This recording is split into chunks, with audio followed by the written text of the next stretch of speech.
দেখি ভাই সরে নেন না, একটু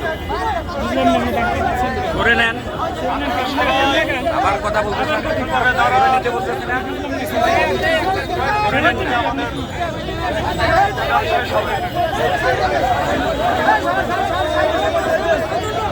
আপনি আমার ফ্রেমে নেবেন নাকি? আপনি আমার পিছনে কেন যাচ্ছেন? সামনে যান, আরেকদিকে যান।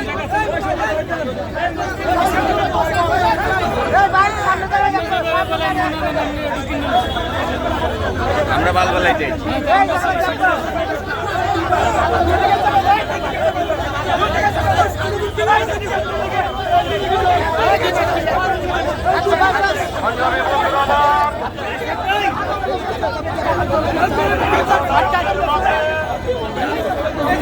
সামনে তো সবাই গ্যাপ করে যায় যাবে।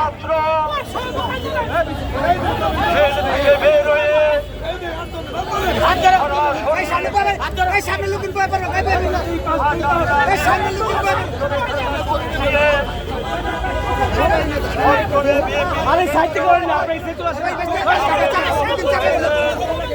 চাপা দিয়ে তো সরা দাও। তারা মত বলেন সংগ্রামী সভাপতি জননেতা খন্দকার আশফাক আমাদের মাঝে এই মাত্র উপস্থিত হয়েছেন।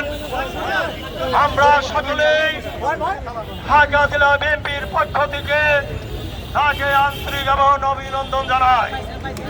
বন্ধুরা আমার, আজকে এইখানে উপস্থিত আছেন আশুলিয়া থানা বিএনপির সংগ্রামী সাধারণ সম্পাদক হাজী আব্দুল গফুর, আশুলিয়া থানা বিএনপির সংগ্রামী সহসভাপতি জনাব বাসেদ দেওয়ান, নওগাঁ থানা বিএনপির সংগ্রামী সাধারণ সম্পাদক খন্দকার আবুল কালাম, দোহারে বিএনপির সিনিয়র সহসভাপতি মনিরুল ইসলাম জীবন ব্যাপারী সহ বিভিন্ন ইউনিটের বিএনপি যুবদল, দল, শ্রমিক দল সহ বিভিন্ন স্বেচ্ছাসেবক দলের নেতৃবৃন্দ এখানে সমবেত হয়েছে।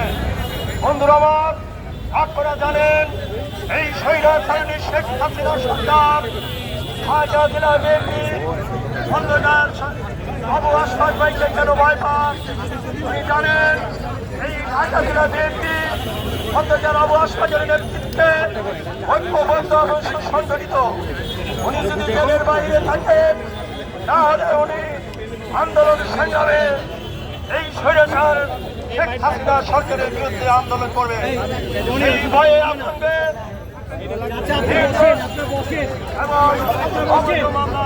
থাকার পরও তাকে গ্রেফতার করে জেল হাজতে পাঠান। বন্ধুরা আমার, এখন আপনাদের সমক্ষে বক্তব্য রাখবেন সদ্য কারারুদ্ধ ঢাকা জেলা বিএনপি সংগ্রামী সভাপতি জননেতা খন্দকার আবু আসফাক। খন্দকার আবু আসফাক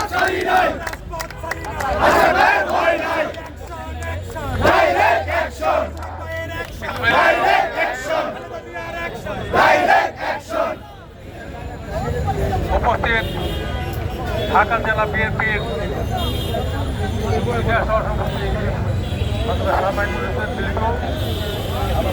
উপস্থিত আসনা থানার সাধারণ সম্পাদক আব্দুল গফুর,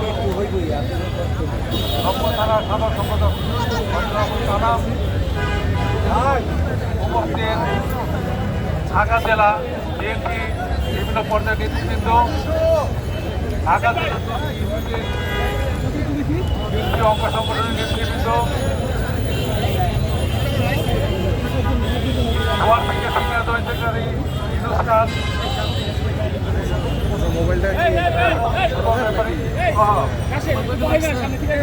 ডাক্তার সালাম,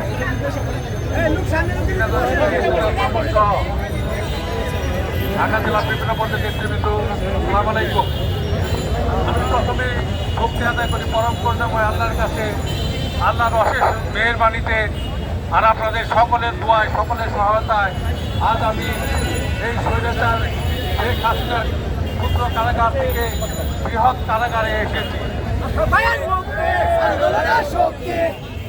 আমার সাথে আরও যে দুজন গ্রেপ্তার করেছে, মহান উপজেলা বিএনপির সংগ্রামী সভাপতি নজরুল ইসলাম মেসেন এবং সাধারণ সম্পাদক মাসুদ এখনো কারাগারে অবস্থান করছেন। এই অবৈধ সরকারের প্রশাসন থেকে এখনো ছাড়ে নাই। আজকে আমরা স্পষ্ট ভাষায় বলতে চাই, দেশে যে অবৈধ নিষ্ঠাতে ভোট করছে আপনার সরকার অবস্থান করছে।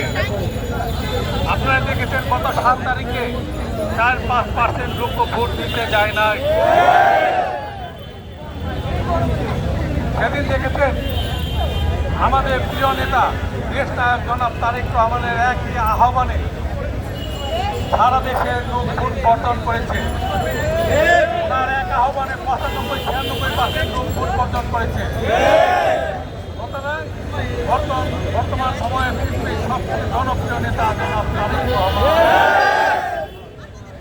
আপনারা জানেন দেশ থেকে বেগম খালেদা জিয়া এখনো কারাগারে মৃত্যুর সাথে বাচ্চা লড়ছেন। আমরা আর এই অবৈধ নিশিরাতে ভোট সরকারের কাছে কারো মুক্তি দাবি করবো না।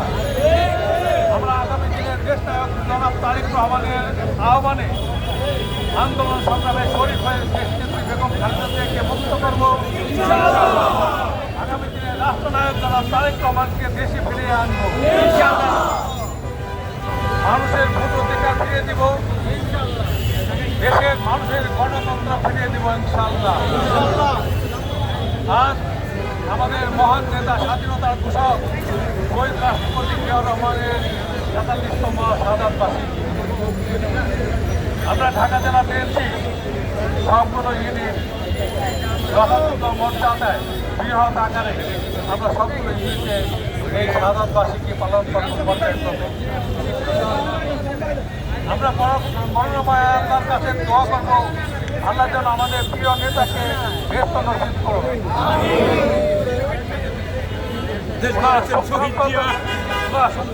পরিবারের প্রতি সমবেদনা জানাচ্ছি এবং আগামী দিনে যে কোনো আন্দোলন সংগ্রামে ঢাকা জেলা অগ্রণী ভূমিকা পালন করবে এবং এই অবৈধ ভোটকর সরকারের পতন ঘটাবে সে আশা ব্যক্ত করে আপনাদের সকলের মঙ্গল এবং সুস্বাস্থ্য কামনা করে এবং আপনারা সকলে যে উপস্থিত হয়েছেন, মিডিয়া ভাইরা উপস্থিত হয়েছেন, আপনাদের সকলের সুস্বাস্থ্য এবং মঙ্গল কামনা করে আপনাদের কাছে কৃতজ্ঞতা প্রকাশ করে আমার বক্তব্য এখানে শেষ করছি।